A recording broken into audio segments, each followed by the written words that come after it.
உலக மக்கள் எல்லோருக்கும் வணக்கம். சிவம் ஜோதிடம் வாயிலாக நான் உங்கள் ஜி கோபால் பேசுகிறேன். இன்னைக்கு நான் பேசக்கூடிய தலைப்பு என்ன அப்படின்னா, செவ்வாய் பகவானுடைய பெயர்ச்சி. இந்த செவ்வாய் பகவானாகப்பட்டது தனுசு ராசியிலிருந்து பெயர்ச்சியாகி மகர ராசிக்கு வர்றாங்க. எப்போ வர்றாங்க அப்படின்னா ஜனவரி 15ஆம் தேதி வந்து கிட்டத்தட்ட ஒரு 42 நாள் அங்கேயே இருப்பாங்க.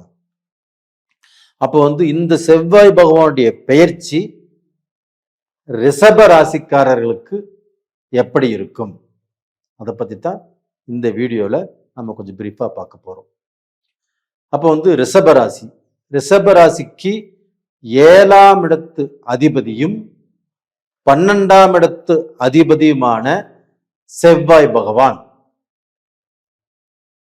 அப்ப அந்த செவ்வாய் பகவான் ஆப்பட்டது இப்போ 9ஆம் இடத்தில் உச்ச பலம் பெற்று அந்த மகரத்தில் இருக்கிறார். அப்போ பாத்தீங்கன்னா இந்த 7ஆம் இடத்து அதிபதி உங்களுக்கு 9ஆம் இடத்துல உச்ச பலம் பெறுவது ஒரு அற்புதமான ஒரு அதிர்ஷ்டமான டைம். எப்பவுமே ரிஷபராசிக்காரங்க தனக்கென்று வாழாமல், அண்ணன் நல்லா இருக்கணும், தம்பி நல்லா இருக்கணும், அக்கா நல்லா இருக்கணும், தங்கச்சி நல்லா இருக்கணும், எங்க பெரியம்மா நல்லா இருக்கணும், பெரியப்பா நல்லா இருக்கணும், எங்க மாமன் நல்லா இருக்கணும், இப்படி எல்லாரும் நல்லா இருக்கணும் நல்லா இருக்கணும் நல்லா இருக்கணும்னு சொல்லி அவங்களுடைய தேவைகளை பூர்த்தி செஞ்சு இவங்க கஷ்டப்பட்டு இவங்களுடைய டயத்தை பத்தி கவலைப்படாமல் அவங்களுக்கோசரமே உழைத்த ஜாதகர். அதாவது ரிஷபராசிக்காரங்களை ஊருக்கு உழைப்பவன் சொல்லலாம். அப்போ ஊருக்கு நல்ல மரம், வீட்டுக்கு பேத்த மரம். அப்போ பாத்தீங்கன்னா இவங்க வீட்டுல நல்ல பேரே வாங்க முடியாது. ஏன்னா பாத்தீங்கன்னா தன் குடும்பத்தை, இப்ப இவங்களுக்கு கல்யாணம் இருக்குன்னு வச்சுக்கோங்களேன், மனைவியோ மக்களோ இதை பத்தி அவங்க கேர் பண்றதே இல்லை. அப்போ அந்த பொதுநலமான வாழ்க்கை வாழ்ந்து அந்த வாழ்க்கையில அடிபட்டு இத்தனை வருஷம் நம்ம கஷ்டப்பட்டு நம்ம எவ்வளவோ உழைச்சோம், யாருமே அந்த நன்றியை அந்த விசுவாசத்தை நமக்கு காட்டலையே அப்படிங்கிற வேதனை இப்போ ஒரு சிலருக்கு வந்திருக்கும். அதே சமயத்துல மனைவி சொன்னாலும் அதை கேட்காமல் போனீங்க, இப்ப அனுபவிச்சிட்டீங்க. சரி, இப்போ உங்களுக்கு இந்த 9ஆம் இடத்துல இந்த செவ்வாய் பகவான் உச்சபலம் பெற்றிருக்கிறார். அப்ப அந்த 9ஆம் இடத்துல செவ்வாய் பகவான் உச்சபலம் பெறும்போது கண்டிப்பாக உங்களுக்கு 7ஆம் இடத்து அதிபதி 9ஆம் இடத்துல உச்சபலம். அப்ப 7ஆம் இடம் என்பது என்ன? மனைவி சம்பந்தப்பட்ட இடம். அப்போ மனைவிக்கு கண்டிப்பாக மனைவி பேச்சை இப்ப யாரெல்லாம் கேட்கிறீர்களோ அவங்க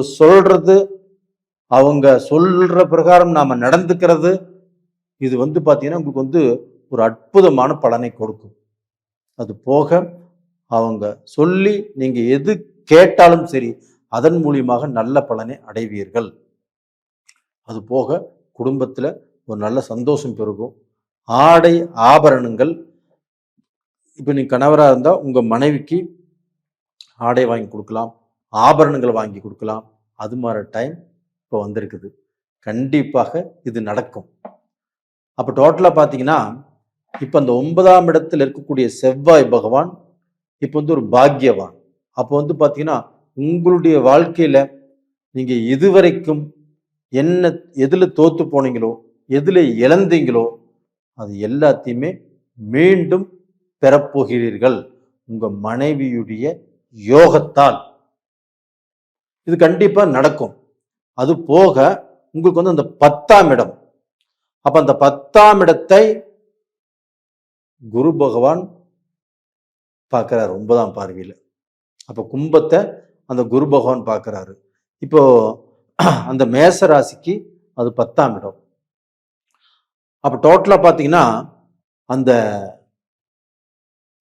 கும்பராசியை அந்த குரு பார்க்கறதுனாலையும் அந்த மகரத்துக்கு 2ஆம் இடமாக இருக்கிறதுனாலையும், அது போக இந்த ரிஷப ராசிக்கு 10ஆம் இடமாக இருக்கிறதுனாலையும் அந்த தொழில் வளம் அப்படிங்கிறது, தொழில் மேன்மை அப்படிங்கிறது நீங்கள் ஒரு பிஸ்னஸே இப்போ ஆசைப்பட்டிருக்கிறீங்க, இல்லை வந்து பார்த்தீங்கன்னா 2 வருஷமா 3 வருஷமா 5 வருஷமா செய்யும்னு நினச்சிட்டு இருந்தீங்க, அதை இப்பொழுது தாராளமாக இந்த நல்ல நேரத்தில் நீங்கள் ஆரம்பிக்கலாம்.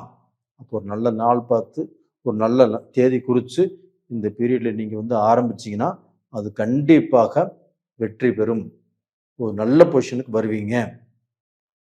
இது போக வந்து பார்த்தீங்கன்னா உங்களுடைய சொந்த பந்தங்கள், அப்போ அந்த சொந்த பந்தங்களை வந்து பார்த்தீங்கன்னா இந்த பீரியடில் நீங்கள் நம்பலாமா வேண்டாமா அப்படின்னா, இன்னைக்கு வந்து பார்த்தீங்கன்னா ஏதாவது ஒரு சொந்த பந்தத்தால் இப்போ உங்களுக்கு டைம் நல்லா இருக்கிறதுனால அவங்களே உங்களுக்கு வந்து ஏதாவது ரூபத்தில் உதவி வேணுனாலும் கண்டிப்பாக செய்வாங்க. அதே சமயத்தில் அந்த சொந்த பந்தத்தினால உங்களுக்கு நல்லது நடக்கும். ஒன்றும் பயப்பட வேண்டாம். சொந்தம் என்னைக்கும் விலகி போகாது. சொந்தம் வந்து பார்த்தீங்கன்னா வேண்டானும் விட்டுறவும் கூடாது.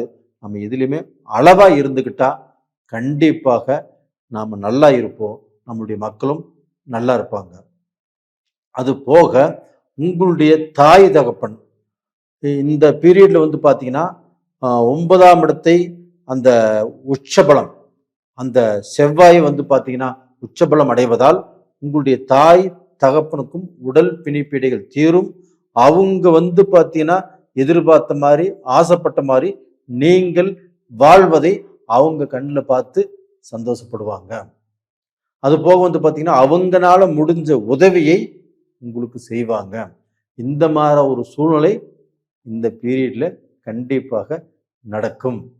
அப்போ டோட்டலாக பார்த்தீங்கன்னா இந்த செவ்வாய் பெயர்ச்சி ஆகப்பட்டது 12ஆம் இடத்து அதிபதியும் 7ஆம் இடத்து அதிபதியும் ஆன செவ்வாய் பகவான் இப்போ உச்சபலம் அடைஞ்சு ஒரு விதத்துல உங்களுக்கு நன்மையை கொடுக்குறாரு. ஆனால் அந்த 12ஆம் இடம் அப்படிங்கிறதுனால உங்களுக்கு வந்து விரயத்தை தான் கொடுப்பாரு. ஆனால் அந்த செவ்வாய் பகவான் மகரத்துல இருந்து தன்னுடைய சொந்த வீட்டை 12ஆம் இடத்தை பார்க்கிறாரு ரிஷபராசிக்கு. அப்படி பார்க்கும்போது கண்டிப்பாக அந்த விரயங்களும் சுப விரயமாக மாறும். அப்போ வந்து ஜுவல்ஸ் வாங்கலாம். அப்போ கணவன் மனைவியும் ஒரு மன நிம்மதி, ஒரு மன சந்தோஷம் ஏதாவது ரூபத்தில் உங்களுக்கு கிடைக்கும்.